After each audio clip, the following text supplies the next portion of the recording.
어떤 버스비가 없어서, 아침에 일어나면 버스비가 없어서 그런 아픔도 느껴보았습니다. 이럴 때 대부분 사람들은 돈이 없어서가 아니라 자존심 때문에, 자기 자신에 대한 실망 때문에 극단적인 생각까지 하게 된다고 합니다. 김 집사님도 나쁜 마음이 들어서 마지막으로 예배나 드리자 그런 마음으로 교회에 참석을 했습니다. 그런데 예배 도중에 자기에게만 어떤 음성이 들렸어요. 어떤 음성이 들렸냐 하면, 오늘도 예배를 잘 들으시다가 좀 주님의 음성 들으시기를 주님의 이름으로 축복합니다. 좀 목사 설교만 듣지 마시고, 목사 설교는 2차 간접적인 겁니다. 여러분들 예배를 들으시다가 설교를 듣다가 목사의 2차적인 말씀이 아니라 그 설교 도중에 성령 하나님의 1차적인 말씀이 들려지시기를 주님의 이름으로 축복합니다. 따라합시다. 내 인생에도 언젠가는 한번 들려지겠지. 그렇게 기대를 해야 됩니다. 이분도 이제 부도가 나서 마지막 마음을 가지고 가는데 귀에 어떤 말씀이 들렸냐면 부도 감사 예배를 드려라, 이런 말이에요. 그 자기 처음에 이게 뭐야, 이게 말이 안 돼. 그러고 그 지나치려고 했는데 너무나 생생하게 부도 감사 예배를 드려라 이 말이 들려가지고 그냥 지나갔으면 안 하려고 그랬는데 너무 생생하게 들린 것 같아서 예배 후에 목사님을 찾아갔습니다. 목사님, 오늘 오후에 부도 감사 예배를 좀 드려주십시오. 목사님도 제목 때문에 당황하기는 마찬가지입니다. 목사가 아무 예배나 뭐 드리는데 이 김 집사님이 목사님 제 부도 난 거 아시죠? 예, 압니다. 오늘 오후에 오셔서 부도 감사 예배를 좀 드려주십시오. 이 목사님도 당황됐습니다. 아니 무슨 제목이 부도 감사 예배가 있냐. 그러나 또 김 집사님이 처지를 아는지라 마지못해서 그 집에 가서 부도 감사 예배를 드렸습니다. 뭐 설교를 뭐 했는지 모르지만 어쨌든 부도 감사 예배를 드리고, 그 당시에 저녁 예배가 있었나 봐요. 저녁 예배 때 이 목사님이 설교 때 이제 말씀을 했습니다. 오늘 여차저차해서 오후에 김 집사님 집에 댁에 가서 부도 감사 예배를 드리고 왔습니다라고 이제 설교를 하고 마쳤습니다. 예배를 마치자 그 교회 다니지 않는 어떤 성도님이 목사님을 찾아와서 자기는 미국의 미군 부대 안에 있는 식당을 운영하는데 개인 사정이 생겨서 식당을 급하게 어떤 기간 동안 책임질 사람을 찾고 있었는데, 오늘 이 교회 예배를 드리다 보니까 부도 났는데 감사 예배를 드린다, 그 정도가 되면 뭐 다른 거 자기가 한국 사람 중에 누구를 선택하고 뭐 기준도 없지만 자기 인생에 부도가 났는데도 감사 예배를 드릴 정도가 되면 혹시 그 김 집사님을 저한테 소개를 좀 해 주십시오. 그래서 소개해 줬더니 김 집사님은 어차피 부도가 나서 몸이 홀가분하고 정리할 것도 없어서 바로 이 김 집사님을 미국으로 모시고 가서 그분이 경영하는 회사의 일정한 책임자로 임명을 했다고 합니다. 이 김 집사님이 드디어 이제 그 일정을 끝내고 미국 LA에서 현재는 식당을 4개나 운영하면서 월 11조가 뭐 1,000만 원이다. 그리고 현재 그 삶을 간증한 것이 있었습니다. 여러분, 살다 보면 특이한 방식으로 남들이 하지 않는 방식이 있습니다. 남들은 다 확장 감사 예배를 드리고 남들은 다 개업 감사 예배를 드리지만 이 사람은 부도 감사 예배를 드려서 인생이 다르게, 오늘 말씀의 주제가 따라합시다. 다른 선택은 다른 결과를 낳습니다. 오늘 본문에 누가가 소개하는 여인은 다른 선택을 한 사람, 남들이 하는 선택이 아니라 자기만의 선택을 통해서 다른 결과를 얻어낸 그 이야기를 적어놓고 있습니다.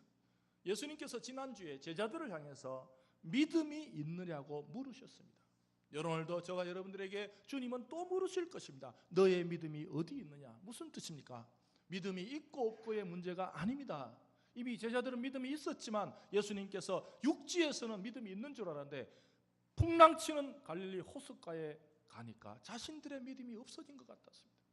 오늘도 교회에서 있는 믿음이 세상으로 나가면 없어질 것 같은 그 예수님께서 제자들에게 너희 믿음이 풍랑 속에서도 작동되느냐?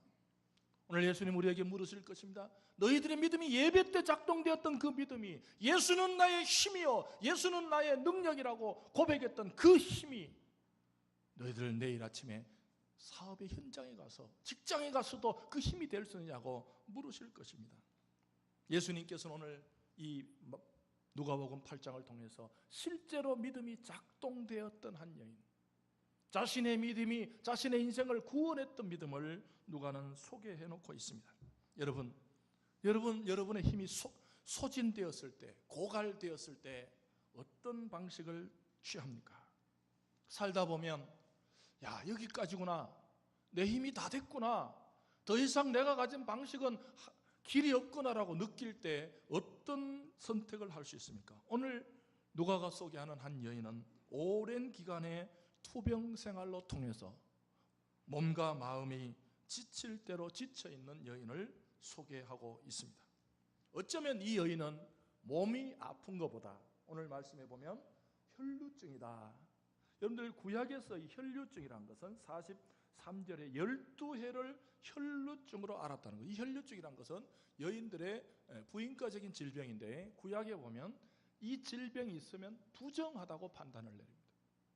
병도 힘들지만 남들로부터 이 여인은 부정한 여인이라고 판단이 내려지기 때문에 어쩌면 이 여인은 몸도 아프지만 마음까지도 아프면서 살았을 것입니다. 더욱더 오늘 43절에 보시면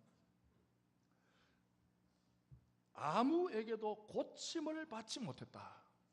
여러분, 질병이 들 수 있죠. 살다 보면 질병이 들 수 있지만 아무에게도 고침을 받지 못했고, 그게 작은 글씨에 각주라 그럽니다. 요즘 관주라 그러죠. 우리 관주가 보이시는 분들만 한번 찾아서 읽을 줄 아는 분들만 소리내어서 읽겠습니다. 시작. 어떤 사본에는 의사들에게 그 가산을 다 허비하였으되 아무에게도, 여기에 이제 우리 성경 공부반에 가면 정경이 있고 사본이 있습니다. 외경, 정경, 외경, 사본.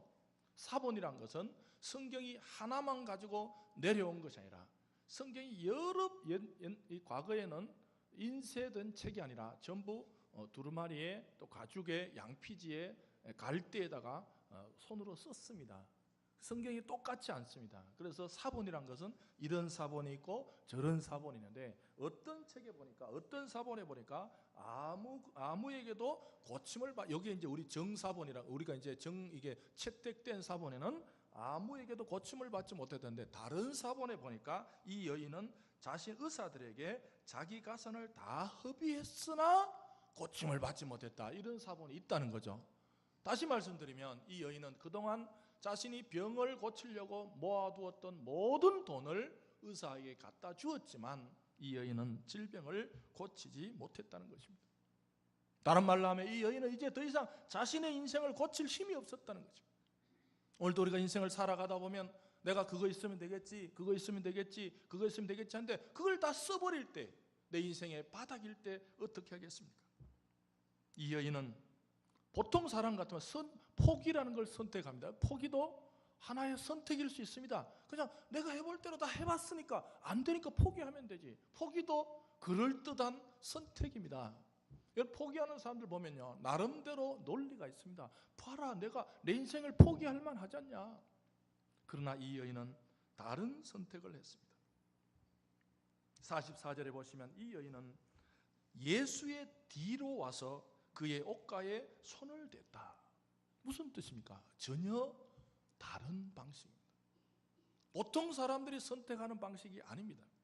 그러나 성경은 이 사건에 대해서 이성적으로는 선뜻 이해가 가지 않지만 이 여인은 이 선택을 통해서 다른 결과를, 여러분들 성경에 보면요, 병 고치는 이야기가 많이 나와요. 이 복음서에 보면 어떤 학자들은 예수님의 사역에 많은 부분이 질병을 치유합니다. 왜 그럴까? 여러분들 복음서가 아픈 사람들만 기록한 것은 아닙니다.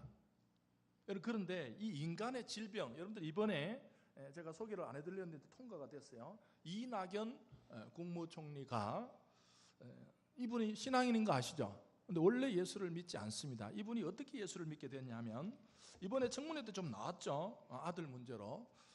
이분은 2003년 하나뿐인 외아들이 중병에 걸리면서 신앙을 갖게 되었습니다. 여러분 보십시오. 이낙연 같은 사람이 왜 예수를 믿겠습니까? 인간의 질병이란 건 자신의 질병이나 자기 가족의 질병이 한계 상황이 많게, 복음서에도 질병이 많이 등장하는 이유가 뭐 병을 치료하자 그런 뜻이 아니라 인간이 가장 자신의 인생의 절박함을 느끼는 게 질병이기 때문에. 그래서 이 이낙연 총리도 그는 페이스북에 2003년 10월 나의 하나뿐인 외아들이 목숨을 건 긴 수술을 받았지만 수술실 앞에서 기도도 할 줄 모른 채 멀뚱멀뚱 앉아있는 아비를 발견하게 됐다.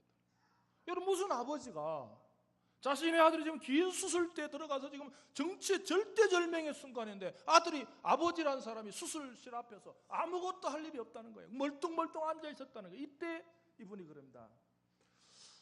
나의 인생의 가장 절박한 순간에 절대자에게 간구하는 것이 인간이란 것을 처음 생각하게 되었다. 이분이 자신의 아들이 절박한 수술실에 있을 때 절대자를 생각하게 되었다는 거예요. 여러분, 인간이 왜 신앙을 갖습니까? 여러분들, 하나님께서 인류에게 나타나실 때, 예를 들어 하나님이 인류에게 처음 나타나실 때 동남아시아 같은 데서 나타나면 사람들이 믿겠어요? 하나님을 믿어라. 그럼 다음에 믿을게요. 뭐 야자 따먹어버리고 바나나 따먹어버리고 그럴 거 아니에요? 그러나 하나님은 신의 산에서 아무것도 없을 때 나타나실 거예요. 그래야 하나님이 믿거든요. 이 총리도, 국무총리도 보니까 그냥 내 인생이 잘 나가고 잘 먹고 잘 살고 자녀들 잘 됐으면 누가 예수를 믿겠어요? 그러나 절대절명의 순간이니까 절대자에게 인간이란 존재가 뭐냐? 그 절대자를 필요로 하는 게 인간이 아닌가? 그래서 신앙을 가졌다는 거죠. 맞습니다. 성경에는 왜 질병을 많이 했냐면 자신의 한계 상황을 통해서, 이 여인도 사실은 예수의 뒤로 가서 옷가에 손을 대니까 44절의 결과가 금방 나타났어요. 44절 마지막에 보시면 혈류증이 즉시 그쳤더라. 할렐루야. 이 행동, 예수의 뒤로 가서 옷가, 이제 원문에 보면 옷 가장자리를 만졌는데 즉시 혈류병이 나았다는 거죠. 무슨 뜻입니까? 이 여인의 행동은 다른 선택, 좀 이성적이지 않지만, 남들이 보기 좀 뭔가 이상한 방식 같지만, 하나님은 이상한 방식, 인간의 눈에는 이상한 방식 같지만 그것이 믿음에 의해서라면 좋은 결과를 가져올 줄 믿습니다. 혈류증이 즉시 그쳤다. 여러분, 오늘 또 말씀을 들으시다가 여러분 개개인의 삶의 모든 풍랑이 그칠지어다. 여러분 인생 앞에 놓인 모든 장애물들이 제거될지어다. 지금 또 믿음으로 듣는 자들에게, 지금도 이 순간에 믿음을 작동시키는 자들에게, 지금도 자신의 인생의 한계를 느끼고 내 인생의 믿음을 동원해서 예수께 나아가는 자들에게 문제 해결이 즉시 있는 체험의 역사가 있으시기를 주님의 이름으로 축복합니다. 직업이 의사였기 때문에 이 혈류증이 즉시 그쳤다는 것은 우리가 보기에 낫더라라고 들립니다. 의사가 보기에도 이 병이 치료됐다는 거죠. 무슨 뜻입니까? 여러분, 예수님이 의사입니까? 누가 하고 싶은 이야기가 뭐냐 하면 이 예수 그리스도는 우리와 똑같은 인간이시지만 이분은 신분이 다르다는 거예요. 지금 이 사실은요, 25절로 가봅시다. 25절로 가시면 제자들이 지금 예수에 대해서 예수님이 도대체 누구냐 갈등하고 있었어요. 25절에 가시면 제자들이 이르되 너희 믿음이 어디 있느냐 하시니 그들이 두려워하고 놀랍게 여겨 서로 말하되 그가 누구이기에. 지금 제자들은 예수님을 오래 따라다녔지만 예수가 누군지에 대해서 지금 헷갈려하고 있는 거예요. 도대체 예수가 누구야? 뭐 육지에서 사람을 고치더니 풍랑이 일어서 말을 한마디 하니까 바람과 풍랑이 잔잔해졌어. 제자들이 도대체 예수가 누구냐? 여러분들, 예수를 오래 믿었다고 예수를 아는 게 아닙니다. 교회를 오래 다녔다고 예수를 아는 게 아닙니다. 더 이상한 건요, 귀신은 예수를 압니다. 28절 가시면 제자들은 지금 예수가 누군지 헷갈려가 있는데 28절 예수를 보고 28절 부르짖으며 그 앞에 엎드려 큰 소리로 불러 이르되 지극히 높으신 하나님의 아들 예수여. 귀신이 알아봅니다. 여러분, 이 예수 그리스도는 누구십니까? 제자들은 누군지 모르고 따라다니지만 귀신은 딱 보니까 하나님의 아들이라는 거예요. 여러분들, 왜 혈류증이 그쳤습니까? 예수님은 어떤 기적을 일으키는 사람이 아니라 예수님은 하나님의 아들, 하나님 자신이기 때문에 능력이 발생된 줄 믿습니다. 오늘 이 아침에도 예수 그리스도를 하나님의 아들로 믿는 믿음으로 여러분의 인생에 여러분의 힘으로는 해결되지 않는 문제들이 즉시 해결되는 믿음이 작동되는 2부 예배 성도들이 되시기를 주님의 이름으로 축복합니다. 이것에 대한 예수님의 평가가 무엇입니까? 48절에 가시면 따라 내 믿음이 너를 구원하였으니 평안히 가라. 무슨 뜻입니까? 적어도 예수님은 이 여인의 자신의 옷을 만지는 행위를 믿음으로 봤다는 것입니다. 예수님의 평가입니다. 보통 사람 같으면 저 미신적인 거 아니야? 저 무슨 예수님이 옷을 만지냐? 여러분들 또 인생을 살아가다 보면 사람의 판단, 사람의 눈이 있습니다. 사람의 평가가 있습니다. 저 사람 좀 이상하게 예수 믿는 거 아니야? 사람의 평가가 중요한 게 아닙니다. 저것도 좀 미신적인 게 아니야? 뭐 옷을 만진다고 낫냐? 남들이 볼 때는 별 볼 일 아닌 방식 같지만 예수 그리스도는 이 여인을 보고 너의 믿음이라고 옷 만지는 행위를 평가했습니다. 사랑하는 성도 여러분, 오늘도 하나님에 의해서 제대로 평가되는 우리 성도들이 되시기를 바랍니다. 사람들은 우리를 보고 저 사람 뭐 말하면 착하게 한다고, 저 사람 뭐 지나가다가 성도 한번 사랑한다고, 뭐 밥 한번 이렇게 타준다고. 그러나 예수님께서는 소자에게 물 한 잔 준 것도 천국과 지옥을 가를 수 있는 기준으로 볼 수가 있다는 것입니다. 오늘도 사람 보기가 아니라 하나님 보시기에 믿음의 행동이 있는 거룩한 주일이 되시기를 바랍니다. 종교적으로만 이 날이 지나가는 것이 아니라 오늘 하루가 작은 행동이지만 나는 이 행동 자체가 믿음으로 예수께 판단받는, 여기 보시면요, 믿음이 참 중요한데 이 본문을 보시면 뭐 이 본문이 아니라 저는 성경을 읽다가 베드로를 보면 참 그 특이한 인물이에요. 요즘 저 끼낄빠빠란 걸 아세요? 그걸 아시는 분은 좀 젊어요. 끼낄빠빠. 목사님 희한한 말도 쓰네. 끼낄빠빠가 뭐냐면 낄 때 끼고 빠질 때 빠진다. 이 눈치가 없으면 안 돼요. 끼낄빠빠다. 끼낄빠빠가 뭐라고요? 어른들이 낄 때 끼고 빠질 때 빠져. 우리가 지난주 그 강화에 우리 저 요한 다윗 청년하고 가서 그거 뭐 한 교회가 됐더라고요. 나중에 사진 한번 여러분들 그 홈페이지 사진 한번 보십시오. 대단히 많이 하세요. 우리 바울은 우리 잔디 때문에 급하게 가는데 우리가 그날 미리 왔어요. 그런데 내가 오면서 보니까 우리가 끼낄빠빠를 잘했구나. 어른들은요 낄 때 끼고 빠질 때 빠져요. 이 베드로는 보면 특이한 장면에 탁탁 튀어나와요. 보면 베드로가, 여러분들 우리 한국 영화에 되게 재미있는 오달수라는 분 있죠. 오달수 이분은 나오면 재밌어. 정말 여러분들 꼭 오달수 같은 역할을 베드로가 해요. 베드로 보면요 예수님 십자가 집니다 그러면 못 집니다. 그러다가 또 혼나고 물 위로 걸을 때 다른 사람 다 가만히 있는데 내가 걸으면 안 되니까 또 걷다가 빠져가지고 하여튼 뭐 별이야. 그럼 걸어서 쫙 걸어가야 되는데 뭔가 사람이 의욕은 있는데 또 우리 참 저는 이 베드로를 볼 때 사람이 자기하고 비슷한 사람은 되게, 저는 베드로만 나오면 이게 성경 읽다가 나하고 비슷한 사람이 있구나. 오늘 또 보십시오. 이제 쭉 보십시다. 이 오달수가 등장해요. 어디 등장하냐? 이제 예수께서 이르시되 45 예수께서 이르시되 내게 손을 댄 자가 누구냐? 그러면 가만히 있으면 되는데 다 아니라 할 때, 다 아니라 그러면 가만히 있는데 내가 다 안다 그럴 때 베드로가 똑 튀어나요. 물론 다른 사본에는 뭐 제자들하고 같이 있는데 누가는 또 베드로하고 뭐 감정이 있는지 베드로가 톡 튀어났다는 게, 이르되 주여 무리가 밀려서 미나이다. 무슨 뜻입니까? 참 제가 이분 보면요, 베드로 보면 그토록 예수님을 오래 따라다녔지만 이토록 영적이지 않는 사나이, 정말 특이한 사나이, 기적 같은 사나이, 그토록 예수님과 가까이 있었지만 도대체 영적인 안목이 열리지 않는 사나이. 대단한 분이에요. 여러분 이 본문을요, 여기 무리가 밀려드나이다, 이걸 제가 한번 말을 만들어 봤어요. 이 무슨 뜻이냐면 예수님 아무것도 아니에요. 사람들이 너무 많아가지고 그냥 밀린 거예요. 그런 말이에요. 전혀 영적인 안목이 없었어요. 육신적으로 생각하자는 거죠. 예수님이 뒤를 돌면서 내 옷에 누가 손을 대니까 예수님 뭐 영적으로 그런 거 그런 거 필요 없고요. 그냥 사람들이 지금 많기 때문에 많이 있다 보면 누가 밀었지. 그냥 예수님 신경 쓰지 마.